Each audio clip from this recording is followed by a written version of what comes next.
Hello students. तो हमारे previous class में हम लोगों ने शुरू की थी द टर्म से मेटलर्जी। मेटलर्जी के टर्म्स को पढ़ते वक्त डेफिनेशन, बस एक क्वेश्चन है मेटलर्जी का क्वेश्चन, व्हाट इज मेटलर्जी, ऐसी ना।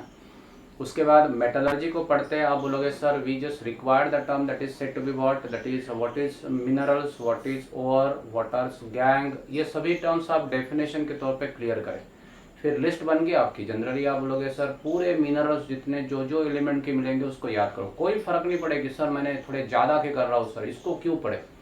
एक्चुअली जनरली जो एलिमेंट्स हम लोग पढ़ रहे हैं, अगर आप गलती से जिंक के मिनरल्स आपको याद करवा के रखे, लेकिन हो सके वो जिंक के मिनरल कोई और कंपाउंड के साथ काम करेगी, कंपाउंड का नाम पूछा ना, what is said to be the compound, और ZnCO3 का नाम क्या होगा, क्या लाइन आपको पता है, आपने ओवर को पढ़ा लेकिन ZnCO3 एक जनरल पार्ट जैसे पर पूछा गया और आपने आंसर दिया, तो क्या नुकसान क्या हुआ आपका। तो पूरी लिस्ट बना के रखे और उसको याद करें ना लिस्ट। मिनरल की लिस्ट आपकी बन गई, मिनरल के बाद उसी जगह राउंड करें और आपने ओवर बना लिए। उसके बाद उसमें जो गैंग होती है उस गैंग को आप लिख के रखें कि कौन कौन से प्रकार गैंग। जरूरी नहीं कि आपको बहुत सारा कलेक्शन करने के लिए गैंग कलेक्शन करना ही शुरू कर दिए, नहीं, लेकिन जो पढ़ रहे हैं आप बोलोगे उसमें जो जो टर्म्स आते हैं उसको नोट डाउन करें। जितना आपका पढ़ना ज़्यादा उतने आपके कलेक्शन वर्ड्स के ज़्यादा होंगे, बाय द वे लिटरेचर ज़्यादा जमा होगा। चलो ठीक है। फिर आपके बाद उसके बाद हम लोगों ने अभी कोशिश करवाई थी नेटिव एलिमेंट्स क्या होते हैं, कंबाइंड फॉर्म होते हैं, कंबाइंड फॉर्म ज़्यादा रहेगी कि नेटिव फॉर्म रहेगी, किसके नेटिव फॉर्म रहेंगे, कौन से एलिमेंट नेटिव फॉर्म में रहेंगे, ये सभी बातें डिस्कस कराई थी। फिर उसके बाद हम लोग बात कर रहे थे कि एक्सट्रैक्शन प्रोसेस, अगर मैं मेटलर्जिकल ऑपरेशन को शुरू करूं तो मेटलर्जिकल ऑपरेशन में what are the different types of steps. उस स्टेप्स में आप बोलोगे कॉन्सेंट्रेशन, प्रिलिमिनरी और प्रिलिमिनरी ट्रीटमेंट के हम लोगों ने स्टेप्स को पढ़े थे। फिर कौन सी स्टेप कब यूज करना याद कर रहे हो। अगर मैंने आपको सल्फाइड और बोला क्या बोलोगे, फ्लोटेशन। अगर आप मैग्नेटिक मटेरियल उसमें है तो फिर आप बोलोगे सर सेपरेट करने के लिए क्या करो, मैग्नेटिक सेपरेशन। फिर वॉशिंग कब यूज करेंगे, व्हील फ्लाई क्या होता है, डायग्राम कैसे होगी। जनरली इनमें जो डायग्राम्स है ना उस डायग्राम को भी देखो, 4 क्वेश्चन ज्यादा के आपके सामने आ गए, फिर क्वेश्चंस को पढ़ रहे हो उसके हिसाब से। फिर उसके बाद आप बोलोगे sir the next term what we can say that is say sir generally हम लोगों ने पार्ट, कभी कभी लोग मुझे पूछेंगे सर और डिलीटेड सिलेबस का क्या होगा। डिलीटेड सिलेबस है तो हम लोग पूरा पढ़े क्या। जनरली देखो एक्चुअली डिलीटेड बोर्ड के लिए होगा, यहाँ जेई के सिलेबस की लिस्ट अगर देखें तो वह डिलीटेड नहीं है, इसलिए एक काम करना। अदरवाइज कभी कभी ऐसे होता पढ़ते पढ़ते ऐसे नौशिया आता कि सर आप बोल रहे हो सर इसमें डिलीटेड की बात ही नहीं कर रहे आप। तो इन चीज़ों को आप पढ़ें। जनरली आप अपने जेई नीट का सिलेबस भी एक बार देखने के बाद वहां देखिए कि क्या है टॉपिक आप जो बोल रहे हो चला गया है, नहीं ना तो फिर पढ़ो ना उसको, क्या फर्क पड़ता है। और थोड़ा ज़्यादा का पढ़ने में आपको नुकसान क्या होता है। तो जनरली आप बोलोगे सर ये सब करते आप इन चीज़ों को याद करें। उसके बाद फिर आपने कॉन्सेंट्रेशन को पढ़े, कॉन्सेंट्रेशन के बाद हम लोग रिडक्शन की ओर जाते हैं। रिडक्शन की ओर जाने की बात अगर करते हैं तो फिर आप बोलोगे sir for that we require oxygen. फिर मैंने रोस्टिंग और कैल्सिनेशन की बात करवाई थी कि रोस्टिंग कब करे, कैल्सिनेशन कब करे, कौन से लोगों के लिए रोस्टिंग होता है, किन लोगों के लिए कैल्सिनेशन होगा। रोस्टिंग कैल्सिनेशन के बाद आप रोस्टिंग कैल्सिनेशन के और कोई फायदे है क्या। Limited supply of air, insufficient supply मतलब क्या होता है, बोले कैल्सिनेशन होगा। लिमिटेड सप्लाई मतलब लिमिटेड सप्लाई ऑफ एयर में जब आप कोई चीज को हीट करोगे तो मैंने फर्नेस का नाम बताया था, रिवर्बरेटरी फर्नेस। इस फर्नेस में, इस भट्टी में इन चीजों को गर्म किया जाता है। इन सभी केसेस में कभी कभी कुछ लोग मुझे पूछते हैं कि सर वो सल्फर जो उसमें रहेगा सल्फाइड में, आप उसको सफिशिएंट अमाउंट ऑफ एयर में जब हीट करोगे तो फिर क्या होगा। तो उस वक्त आप बोलोगे sir sulphur SO2 gas form करेगा, फिर SO2 एयर में जाएगा कि कहीं और जाएगा। अगर एयर में जाता है वो तो पोल्यूशन करेगा, इसलिए आप बोलोगे sir by contact process what we can say that SO2 gets converted into sulphuric acid is said to be a laboratory reagent, ना तो पोल्यूशन होगा। ये भी बात बाय द वे जैसे क्वेश्चंस आते हैं या क्वेश्चन पढ़ते हो और उस वक्त आपको ये टर्म्स अगर आते हैं तो जरूर याद करें। इस तरीके से ये सब पढ़ने के बाद फिर जैसे हमारे पास ना ट्रांजिशन एलिमेंट बहुत सारे 40 एलिमेंट की लिस्ट है, तो 40 एलिमेंट के कंपाउंड जितने ज्यादा आप याद करके रखोगे वैसे कभी कभी क्या आप क्वेश्चन बैंक को सॉल्व करने जाओगे वहां कोई देखेगा हॉर्न सिल्वर, कई जगह देखेगा that is called as bull blue, bull black blue material कौन सा होगा। कभी कभी कोई कंपाउंड के नाम ही आएंगे और उस वक्त आप बोलोगे सर ऐसे में मैंने याद क्या करना है। तो कंपाउंड को याद करो, पढ़ते रहो, चिनाबार, गैलेना, एंजेलेसाइड, किसूराइट, इस प्रकार से नाम आते हैं। तो फिर क्या करेंगे आप बोलोगे सर मैंने कंपाउंड को पढ़ा है सर, बोले इप्सॉन सॉल्ट, बोले मैग्नीशियम सल्फेट, बोलेगे sir blue vitriol, green vitriol, white vitriol. फिर विट्रियोल्स की बात करोगे तो ग्रीन विट्रियोल, FeSO4, 7H2O। तो याद करो ना कंपाउंड को, तो कंपाउंड पूरे याद करने आपको। जब आप इस कंपाउंड को याद करोगे तो होगा। फिर अब बात चलती है रिडक्शन की। अभी रिडक्शन करने के पहले रिडक्शन क्या होता है, तो reduction is the process of separation of element from its compound. For that we have to remove oxygen. अगर हमारे पास ऑक्साइड है तो ऑक्साइड से ऑक्सीजन को रिमूव करने की प्रोसेस को आप क्या बोलते हो, बोलो? That is said to be a process correct called as reduction. अब ये रिडक्शन करवाना हो तो we have to decompose the compound, and for decomposition we just require the amount of energy. मुझे क्या लगेगी, एनर्जी लगेगी। अब एनर्जी अगर लगेगी तो फिर एनर्जी आप कौन सी सप्लाई करोगे सर, ये सवाल जरूर आता है। तो फिर आप बोलोगे सर इसीलिए रिडक्शन के लिए हम लोगों को ये सोचना पड़ता है। Just consider a metallurgical operation, pyrometallurgy, hydrometallurgy, electrometallurgy, इस प्रकार से मेटलर्जी के भी क्लास किए गए, and that classes depends upon the amount of energy which is supplied for the process. अब आप बोलोगे सर मेटलर्जी में हाइड्रो, पायरो, इलेक्ट्रो मेटलर्जिकल क्या होता है, तो इसीलिए हम लोग ये एलिमेंट को देखते हैं, highly reactive element, moderate reactive element, low reactive element. अब आप बोलोगे sir highly reactive element moderate कैसे, तो हम लोगों ने 10th में एक रिएक्टिविटी सीरीज पढ़ी थी, उसमें highly reactive element, moderate reactive element, low reactive element वहां भी है। नहीं कुछ यहाँ ज्यादा समझा तो पहले 10th की बुक लेके उसको पढ़ने की कोशिश करें कि देखो उसमें क्या मिलेगा। Highly reactive element generally periodic table में कॉलम नंबर 1, कॉलम नंबर 2 ये हाईली रिएक्टिव एलिमेंट के क्लास में आते हैं। जनरली इन लोगों के कंपाउंड जो होते हैं ना वो आयोनिक कंपाउंड होते हैं। आयोनिक कंपाउंड होने की वजह से उनकी सोल्युबिलिटी वाटर में बहुत ज्यादा है। सोल्युबिलिटी वाटर में ज्यादा होने के साथ ही साथ उनका डिग्री ऑफ आयनाइजेशन ज्यादा है, इसलिए वो आयोनाइज ज्यादा होते हैं। अब डिग्री ऑफ आयनाइजेशन ज्यादा है क्योंकि उसका लैटिस एनर्जी क्या, उनका हाइड्रेशन एनर्जी क्या, उनको याद करें कि what about the lattice energy for that compound, what about the hydration energy for that compound. Generally आप बोलोगे सर ये सभी बातों को याद करना है आपको, बाय द वे वर्कआउट करें। फिर अब आप बोलोगे सर कंपाउंड वाटर में डिसॉल्व होता है, वो आयोनाइज ज्यादा होता है, मतलब वो आयंस बनवाएगा, और जब आयंस बनवाएगा at the same time under the influence of electricity, what we can say the compound का इलेक्ट्रोलिसिस होगा, और इलेक्ट्रोलिसिस के पश्चात आपको अपना एलिमेंट आपको मिल जाएगा। जैसे for example in case of aluminium oxide, हम लोगों ने बेयर्स प्रोसेस के बाद इलेक्ट्रोलिटिक एक्सट्रैक्शन किया था एल्यूमिनियम के एक्सट्रैक्शन में, वहां भी तो हुआ था ना, वहां भी आपको एल्यूमिनियम मिला था by the process of electrolysis. Sodium chloride में सोडियम को सेग्रीगेट करना है तो हम लोग फ्यूज NaCl का इलेक्ट्रोलिस करते हैं, मिलेगा। लेकिन ये पॉसिबल किसके लिए है सर, तो this is only possible for those element which are highly reactive, those may form ionic compound, they are soluble in water। लेकिन आप बोलोगे सर हमारे पास एक ट्रांजिशन एलिमेंट है, तो ट्रांजिशन एलिमेंट में क्या होगा, क्या सर इलेक्ट्रो रिफाइनिंग किया जाएगा, इलेक्ट्रो रिफाइनिंग नहीं तो इलेक्ट्रो रिडक्शन किया जाएगा, इलेक्ट्रो मेटलर्जिकल ऑपरेशन। हाँ, तो एक्चुअली ये जो 40 एलिमेंट है तो उसमें भी ionic character as we move from left to right at the same time metallic character goes on decreasing, ऐसे जनरल बोलते हैं हम लोग, ठीक है ना। तो जिनका मेटालिक कैरेक्टर ज्यादा है, जिनके कंपाउंड में पॉजिटिविटी, इलेक्ट्रॉन डोनेटिंग एबिलिटी ज्यादा होती है, जिसका IP बहुत कम है, ऐसे लोग आयोनिक कंपाउंड बनाते हैं। और जिसका आयोनिक कंपाउंड फॉर्म करने का पार्ट ज्यादा, जिसकी सोल्युबिलिटी ज्यादा है, ऐसे लोग जहां तक हम लोग बोलेंगे इलेक्ट्रो रिडक्शन से रिड्यूस हो सकते हैं। लेकिन अगर आप बोलोगे सर जो एलिमेंट इन प्रकार के नहीं है, इस क्लास में नहीं आते, जिनमें जनरली आप बोलोगे इलेक्ट्रो पॉजिटिव नेचर बहुत कम है, सारी सी बात है, all metals they are electropositive no doubt, but generally आप बोलोगे सर हाईली रिएक्टिव एलिमेंट के कुछ नॉर्म्स हैं, उस नाम के अनुसार लो IP, बिगर साइज, इन प्रकार के, तो सभी पैरामीटर को आप वर्कआउट करें। हम लोगों ने रिएक्टिविटी सीरीज पढ़ी थी, इलेक्ट्रोकेमिस्ट्री में हम लोग EMF सीरीज पढ़ेंगे, इलेक्ट्रोमोटिव फोर्स सीरीज। एक्चुअली ये सीरीज एक प्रैक्टिकल सीरीज वर्कआउट कराएगी on the basis of SOP, standard oxidation potential, standard reduction potential से। और उन सीरीज में जनरली हम लोग बोलेंगे हाईली रिएक्टिव, लो रिएक्टिव, एक प्रैक्टिकली आपको मिल जाता है, उनको भी देख के हम लोग ये काम कर सकते हैं।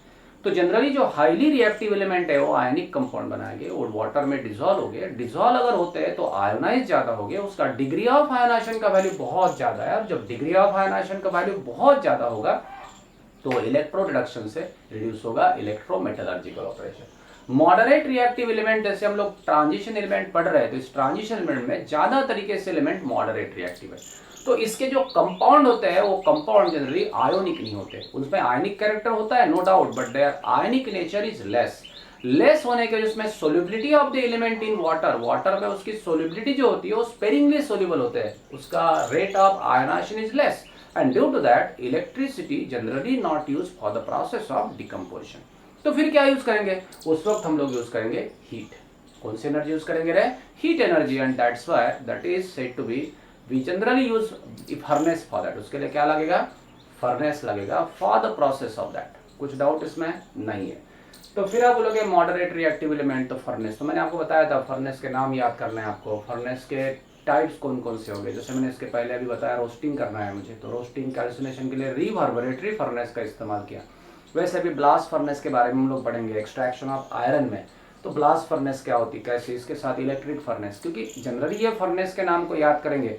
अभी डी ब्लॉक है, डी ब्लॉक के बाद पी ब्लॉक है, पी ब्लॉक के एक्स ब्लॉक भी, ऐसी चीजें जो रहेगी वो भी आपको कंसिडर करनी। कोई प्रॉब्लम इसमें, तो ब्लास्ट फर्नेस का इस्तेमाल करेंगे, मतलब फर्नेस भी यूज फॉर द प्रोसेस।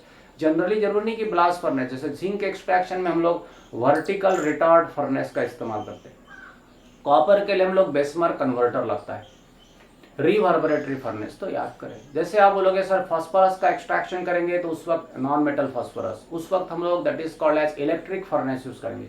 तो there are so many furnaces, नाम तो याद करो, जैसे पढ़ रहे एक जनरल नॉलेज करके वर्कआउट करें, मिल जाएंगे क्वेश्चंस, क्योंकि इसमें थ्योरेटिकल क्वेश्चंस बहुत सारे, मेमोरी बेस्ड।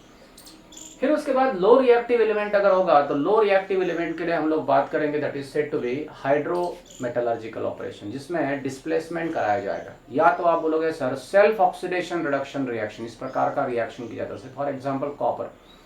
तो इस प्रकार के एलिमेंट अगर हो गए, by the way displacement, hydro reduction, generally आप बोलोगे hydro that is called as metallurgical operation is carried out for that. तो ठीक है, इस प्रकार से जैसे एक आधी रिएक्शन बता दो।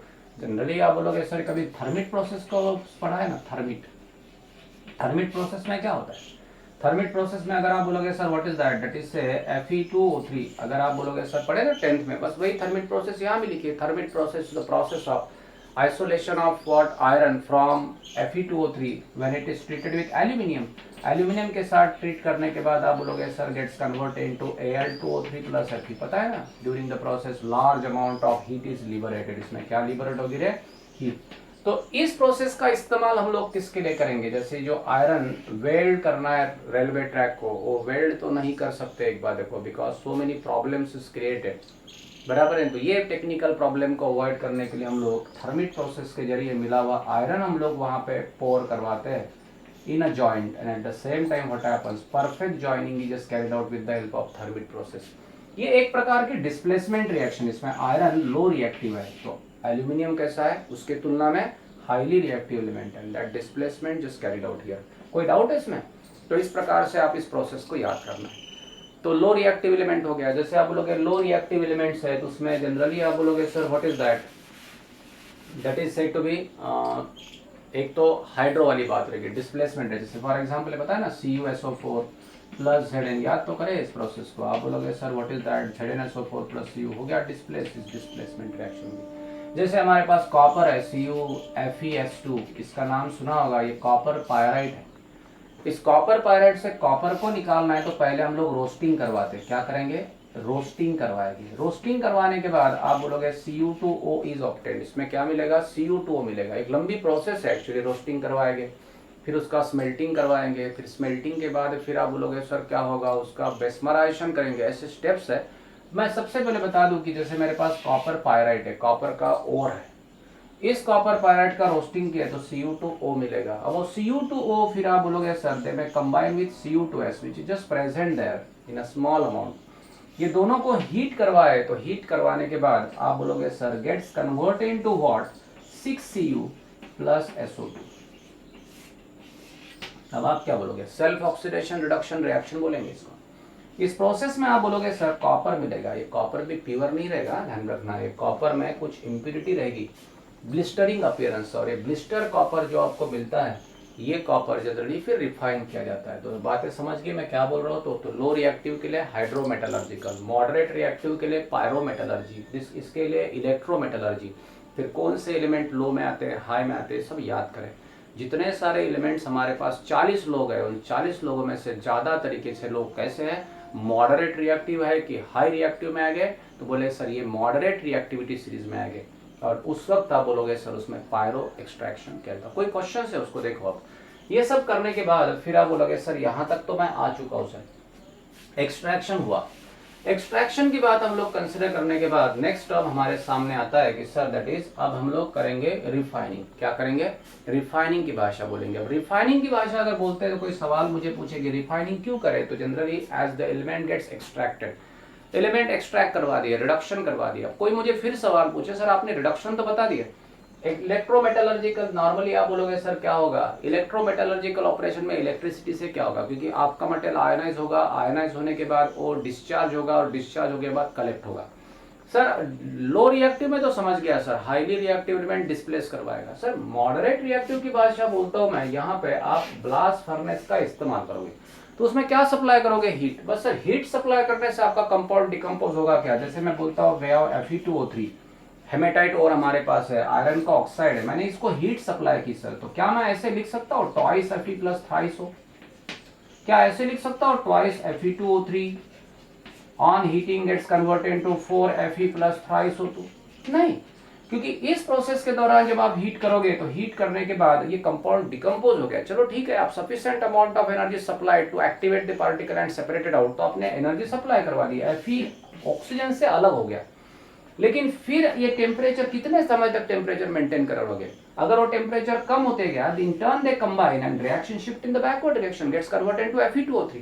आपको परमानेंट सॉल्यूशन होना कि जो Fe है वो Fe पूरा निकल जाए सर। और इसी के लिए फिर क्या करें कि we how to separate oxygen from that, उसमें से जो ऑक्सीजन उसको सेपरेट करना पड़ेगा, Fe अलग हो जाएगा। और इसीलिए हम लोग इस रिएक्शन को करते वक्त Fe2O3 plus C gets converted into twice Fe plus thrice CO। थोड़ा सुनो क्या है, तो इसमें मैंने कार्बन लिया और जैसे कार्बन लिया तो कार्बन ने क्या किया, separated oxygen gets accepted by carbon and that's why Fe gets separated out.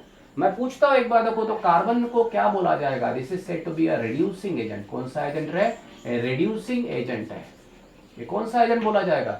Reducing agent. Reducing agent is that who themselves undergoing oxidation. इसका मतलब ऑक्सीजन जो सेपरेट हुआ, ऑक्सीजन कार्बन के साथ कंबाइन हुआ because carbon is more reactive as compare to Fe। ठीक है, तो इस तरीके से आप बोलोगे रिड्यूसिंग एजेंट में कार्बन है, कार्बन मोनोऑक्साइड है, उसके बाद एल्यूमिनियम है and variety of elements are there. वैसे तो आप बोलते हैं ना मेटल्स आर रिड्यूसिंग एजेंट, तो इससे ज्यादा रिएक्टिव एलिमेंट हो उसको यूज करें तो आप ये काम करवा सकते हैं। चलो ठीक है, तो अब आपका सवाल किसी कि सर कार्बन CO आपने बताया, तो फिर कार्बन और CO में अच्छा कौन? ठीक है, it depends on temperature. Actually ये रिएक्शन है, ये एक ऑक्सीडेशन रिएक्शन है, कार्बन ऑक्सीजन के साथ कंबाइन हो रहा, तो कार्बन का ऑक्सीजन के साथ कंबाइन होना जनरली आप बोलोगे sir it depends on what, it resist oxygen की फेवर ऑक्सीजन। स्पॉन्टेनियसली रिएक्शन हो रही है कि नॉन स्पॉन्टेनियस हो रही है? सम ऑफ द एलिमेंट में spontaneously accept oxygen but some of them. आपने मेटल के बारे में देखा कि मेटल की एयर की एक्शन क्या सभी की सेम एक जैसी होती है क्या? सोडियम ऑक्सीजन के साथ स्पॉन्टेनियस रिएक्ट होता है, पाउडर बना देता है। मैग्नीशियम ऑक्सीजन के साथ रिएक्ट करना है तो हीट करना पड़ता है। एल्यूमिनियम ऑक्सीजन के साथ रिएक्ट करना है तो at the same time the process is very slow. Iron oxygen के साथ रिएक्ट करना है तो at the same time process is very slow. मतलब every element having the tendency to undergoing oxidation but that rate is different. That's why अब आप बोलोगे sir वो रेट बढ़ाना है तो at the same time temperature plays an important role. हम लोग चैप्टर थर्मोडायनेमिक्स पढ़े थे, तो थर्मोडायनेमिक्स में हम लोगों ने spontaneity of the reaction can be explained with the help of Gibbs energy equation. Delta G की वैल्यू नेगेटिव है तो रिएक्शन स्पॉन्टेनियस होगी, लेकिन डेल्टा जी की वैल्यू के लिए हम लोगों को डेल्टा एच वैल्यू और साथ ही साथ टेम्परेचर की वैल्यू भी इफेक्ट करती है। डेल्टा एच की वैल्यू अगर निगेटिव है तो आप बोलोगे रिएक्शन एक्सोथर्मिक है, और एक्सोथर्मिक रिएक्शन के साथ साथ अगर टेम्परेचर लो है तो आपकी रिएक्शन स्पॉन्टेनियस है। लेकिन अगर आप बोलोगे सर डेल्टा एच की वैल्यू पॉजिटिव है तो रिएक्शन एंडोथर्मिक है, और endothermic reaction always favour high temperature. कोई एलिमेंट की रिएक्शन एंडोथर्मिकली वर्क होती होगी तो उस वक्त high temperature plays an important role. तो मुझे इतना बताना है कि रिडक्शन करवाना है आप किसी एलिमेंट का, तो रिड्यूसिंग एजेंट मतलब जनरली आप बोलोगे sir what we have to do, compound का रिडक्शन करना है तो मुझे रिड्यूसिंग एजेंट लेना है। तो वो रिड्यूसिंग एजेंट कौन से टेम्परेचर पे आप पे रिएक्शन होती है उस वक्त आपको इसे लेना। एक बात और बता दूं, general principle and processes topic जो था गए बार, उसमें एलेग्हाम कर्व है, उस कर्व के अनुसार आपको पता चलेगा कि आपकी रिडक्शन प्रोसेस कौन से टेम्परेचर पे चलती है उसको देखो, और उसके अनुसार आपको क्या करना है, रिड्यूसिंग एजेंट का सिलेक्शन करना है। तो selection of reducing agent is also depends on temperature. It depends on their reactivity, no doubt, but it depends on temperature also. तो थोड़ी सी ये भाषा अगर और क्लियर तरीके से वर्कआउट करोगे तो मेरे हिसाब से बेहतर होगा, अदरवाइज फिर प्रॉब्लम ही रहेगा। तो ये समझ गए ना, मैं रिड्यूसिंग एजेंट लेने वाला हूँ तो कौन सा, तो एक हीट भी एक काम करता है, हीट तो सबसे बड़ी बात, साथ ही साथ ये एजेंट है। Which agent is effective, which is, तो मैंने क्या बताया, एलेग्राम कर्व है। तो उस कर्व को देख के आप ये बता सकते हैं कि spontaneity of that particular reaction, which element is used as a reducing agent, which is said to be a better reducing agent, that is explained by that curve. तो आप थोड़ा सा पढ़ो उसको, कोई फर्क नहीं पड़ेगा, पढ़ रहे एक बार देखो बातें कुछ क्लियर होगी। मतलब कुछ अनसॉल्व क्वेश्चंस को सॉल्व करना ऐसे नहीं कि सर आप सिर्फ एक क्वेश्चन बता दो, उसका आंसर बता दो और आंसर क्वेश्चन को मैंने पढ़ लिया कि बस एग्जाम में आना चाहिए, नहीं। कभी कभी क्वेश्चन को पढ़ने के लिए आपको भी सोचना पड़ेगा, सोचने के लिए आपका बेस अच्छा रहना चाहिए। तो बेस के लिए आप क्या करोगे, हम चीजों को याद करो, कलेक्ट करो, मत बताओ किसी को, लेकिन याद तो करो। लेकिन उसके लिए क्वेश्चन आना चाहिए। मैंने ही क्वेश्चन को क्रिएट करवा दिए, एक्चुअली मैं क्वेश्चन देता हूँ, आप सॉल्व करते हो, लेकिन कुछ क्वेश्चन आप भी सॉल्व करें, निकलना चाहिए ना आंसर, कोई फर्क नहीं पड़ता। आप जो सॉल्व कर रहे हैं, आपका जो काम चल रहा है, जो आप मुझे रिस्पॉन्स दे रहे हैं, उसलिए मुझे उन चीज़ों से एक अच्छी तरीके से बात पता चल रही है कि मुझे क्या करना पड़ेगा, बताना क्या। उसी क्वेश्चन को लेके मैं आपके सामने बात कर रहा हूँ कि आपकी रिक्वायरमेंट क्या है और मुझे बताना क्या है, ठीक है ना। तो चलो अच्छी बात है। अब थोड़ा सा टर्म है extraction of what, that is से आयरन, आयरन के एक्सट्रैक्शन के बारे में बात करते हैं। तो अभी आप बोलोगे सर ये सभी मेटलर्जिकल ऑपरेशन को पढ़े, उसके बाद आप बोलोगे sir what is that, refining. Iron के एक्सट्रैक्शन की ओर जाने के पहले फिर एक बार यहाँ पे रुक जाओ, रिफाइनिंग बात समझ रहे हैं। रिफाइनिंग क्या होता है, अब आपका एलिमेंट एक्सट्रैक्ट हो गया, सेपरेट हो गया, कैसे प्रोसेस है उसकी, ठीक है। अब मैं जब रिफाइनिंग करने जाऊँ तो रिफाइनिंग के लिए भी कुछ प्रोसेसेस है, इसमें एक नाम बता दो, refining is the process of separation of impurity from the extracted element and that is said to be liquation. थोड़ा नाम ध्यान रखना, लिक्विएशन। लिक्विएशन के बाद एक पोलिंग प्रोसेस है, पोलिंग। पोलिंग के बाद आप बोलोगे सर अल्ट्रा फिल्ट्रेशन है। अल्ट्रा फिल्ट्रेशन के बाद इलेक्ट्रो रिफाइनिंग है। उसके बाद वेपर फेज रिफाइनिंग है, वेपर फेज रिफाइनिंग है। उसके बाद जोन रिफाइनिंग है। उसके बाद आप बोलोगे सर व्हाट इज क्रोमेटोग्राफी है। मतलब बहुत सारी मेथड है, बोले पढ़ो इसको, याद करो। आप बोलोगे sir what are the different ways of extraction, तो समझ गए आप। रिफाइनिंग की कौन कौन सी मेथड है सर, तो मैंने नाम लिखा दिया, लिक्विएशन। लिक्विएशन मतलब क्या होता है, सिर्फ बता दो कि एक्सट्रैक्ट आपने एलिमेंट को किया, हम लोगों ने आयरन का एक्सट्रैक्शन ही करना है, जनरल जो मेथड दी है उसको आपको वर्कआउट करना है। तो मैं रिफाइनिंग करूंगा, रिफाइनिंग करते समय इंप्योरिटी को बाहर निकालूंगा। बोर्ड के लिए हम लोगों ने पढ़े, जितना टिपिकल था उतना पढ़ लिया, लेकिन अभी आप 4 प्रोसेस ज्यादा की याद करो। लिक्विएशन में क्या होता है ना, जनरली जो एलिमेंट बाहर निकलता है उसमें इंप्योरिटी होती है, और वो निकालने के लिए मुझे करना क्या है, उसके लिए मुझे यूज करना है एक रिवर्बरेटरी फर्नेस, जो हम लोगों ने रोस्टिंग के लिए यूज की थी। उसमें एक्चुअली इस फर्नेस में एक स्लोपिंग हाथ का अरेंजमेंट करना है। ये फर्नेस होती है, इसमें हम लोग स्लोपिंग अरेंजमेंट अटैच करेंगे। यहाँ हम लोग उस मटेरियल को रखेंगे, जो मटेरियल जनरली आप बोलोगे सर मुझे क्या करना है, रिफाइन करना है। मैं इसको हीट करूंगा, जैसे ही वो हीट होगा वैसे जिसका मेल्टिंग पॉइंट कम है वो बहते जाएगा आगे, it is flown away, low melting material and high melting material remain there. तो the liquation is used only when, जैसे हम लोगों ने कॉन्सेंट्रेशन के बाद कुछ नॉर्म्स बताए थे, वैसे ही रिफाइनिंग के वक्त भी कुछ नॉर्म्स होते हैं, जैसे कि liquation is used only when impurity as well as, अब मैं गैंग नहीं बोलूंगा, impurity as well as element by having the different melting point. Polling is used when oxide impurity is there, oxide impurity, बोले oxide impurity हो तो polling use करें। क्या होता polling और oxide impurity कैसे निकलती, चलो बात करते हैं। समझो हमारे पास जो एलिमेंट हम लोगों ने एक्सट्रैक्ट किया उसमें कुछ ऑक्साइड्स है और मुझे वो ऑक्सीजन बाहर निकालना है उसमें से, तो क्या करना है, एक बड़ी सी टैंक में उस मटेरियल को लेना है जो आपने एक्सट्रैक्ट किया वो एलिमेंट है, उसको फिर मेल्ट करवाना है, और मेल्ट करवाने के बाद it is stir with a green log of wood. Green log एक लकड़ी डंडा रहेगा, कौन सा, ग्रीन लकड़ी का, लकड़ी जो रहेगी वो ग्रीन लॉग रहेगा, मुझे हरी डंडी जो रहेगी वो डंडी, और उसको स्टर करना है।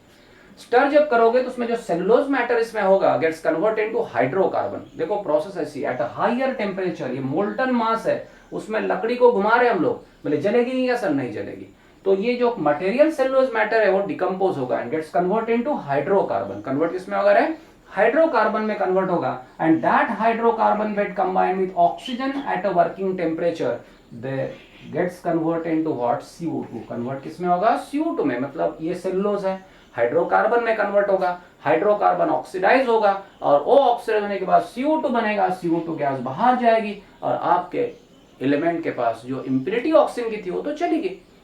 पोलिंग प्रोसेस, क्योंकि मैं पोल यूज कर रहा हूं, डंडा यूज करता हूं। उसके बाद आप बोलोगे sir what is that, ultra filtration. इस अल्ट्रा फिल्ट्रेशन में हम लोग इंडक्शन फर्नेस का इस्तेमाल करेंगे। इलेक्ट्रो रिफाइनिंग, आप बोलोगे sir by using electricity which we can carry on the process of refining, electro refining. उसके बाद आप बोलोगे वेपर फेज रिफाइनिंग, मतलब रिफाइनिंग करते समय in the form of vapour we how to separate, मतलब दो एलिमेंट मेरे पास है, एक इम्प्यूरिटी है एक प्यूरिटी है, उसमें आप बोलोगे सर दोनों का एक कॉमन कंपाउंड बना है, तो दोनों कंपाउंड की प्रॉपर्टी सेम नहीं होगी, एक वेपोराइज होता है दूसरा वैसे ही रहेगा, तो जो वेपोराइज होगा उसके फॉर्म में हम लोग वेपर्स के फॉर्म में एलिमेंट को सेपरेट करवा सकते हैं।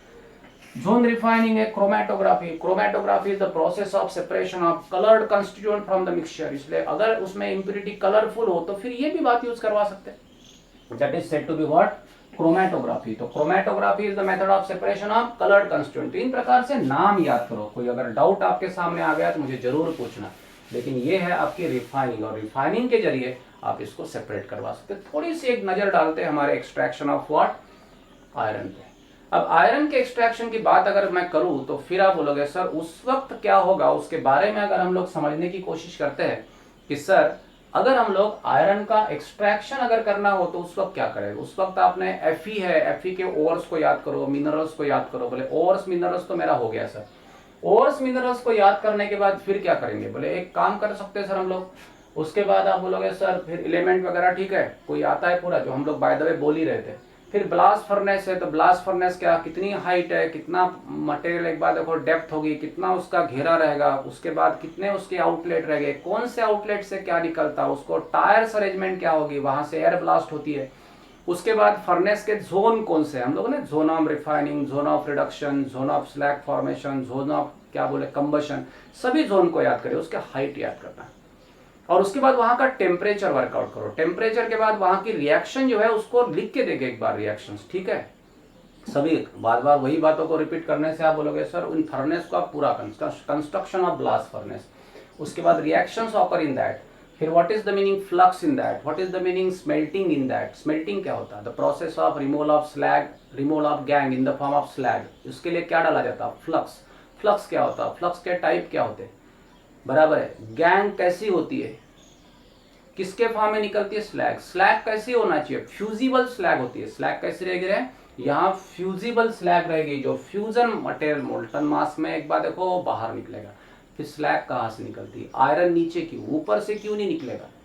अगर आयरन नीचे जाता है, एक बार देखो आयरन के एक्सट्रैक्शन में अगर वो ऊपर से आए तो क्या होगा, तो आप बोलोगे टायर्स से जो एयर पास होगी उसको फिर ऑक्सीडाइज करेगी, इसलिए हम लोग को स्लैग वो बनानी है that is said to be a slag fusible and which is always float on the surface of iron, that's why it always protect it from, जो आयरन आपको मिलता है ब्लास्ट फर्नेस से from that is said to be a pig iron which contain the impurity of carbon, ठीक है।